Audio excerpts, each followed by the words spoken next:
This is lesson 82, more trig ratios, on pages 168 and 169. It'll really just take 168 because we're going to do two examples. These problems are going to be very similar to lesson 81, where you are finding the trig ratios. This one you're just going to have to use your calculator a little bit more because you won't be given all the information in the triangle. You'll have to use the Pythagorean theorem to do some of the arithmetic. Okay, so the first example, I guess we better go ahead and write SOHCAHTOA at the top of our paper.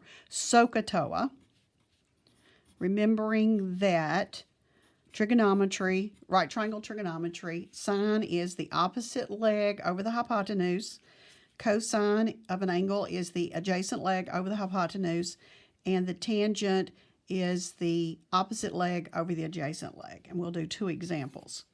So in this one, and got a little bit of new notation here. So I'm going to draw a right triangle. They'll be turned different ways in your classwork. And I didn't give you any that have crazy algebra in them. You won't have any radicals. Everything should be nice, neat integers. And in this case, if I can get my line straight, we're given that here's our right angle. We're going to let this leg be 15 and this leg be 20 units. And we're asked for, now we're going to ask for the sine of theta. Now you probably recognize the capital theta, which looks more like a T. You've seen it in sororities and fraternities. But the small letter theta kind of looks like an O with a curl. And that's used quite a bit in your upper math classes. So we're going to let theta be this angle here. Same thing as naming the angle, just a different way.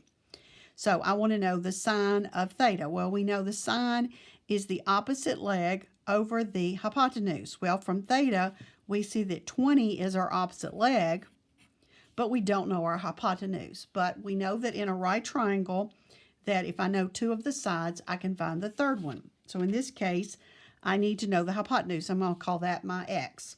So we know leg squared, just to review, plus leg squared equals hypotenuse squared.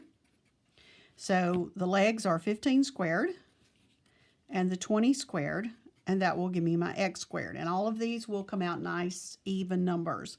This is 225 plus 400 is equal to x squared.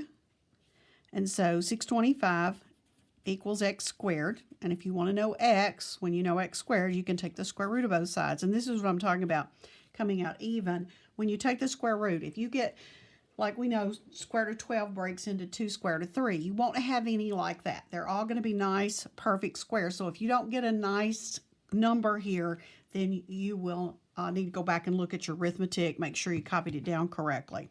So I can check it on my calculator, and I can just type, and it works on most calculators the same way. We're just going to use the square root key. Oop. Let me get out of this. And I'm going to do second and then square root of 625, which is exactly 25.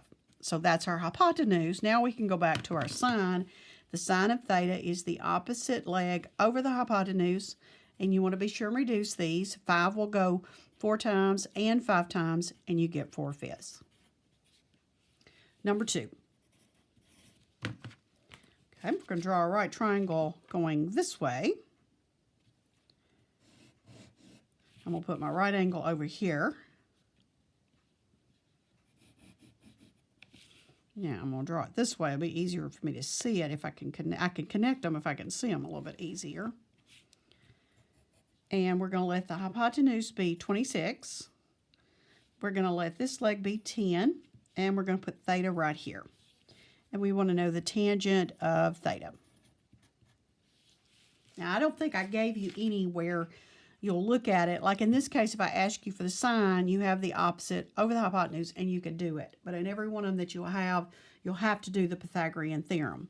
So I've got theta here. I know tangent is opposite leg over the adjacent leg, which I have the opposite leg. I have the hypotenuse, but I don't have the other leg. So I'll go ahead and put my 10, my opposite leg. But in this case, my x, my unknown, is leg. So I've got leg squared plus leg squared equals hypotenuse squared. So I've got x squared plus 100 is equal to 676 I've already done this arithmetic. That's why I can go a little bit faster. Get rid of our 100. And we get x squared is equal to 576. Again, that's a perfect square. Square root. Type it on your calculator, and it's exactly 24. So now when I go back to my picture, and I want the tangent of theta, I need the opposite leg over the adjacent leg.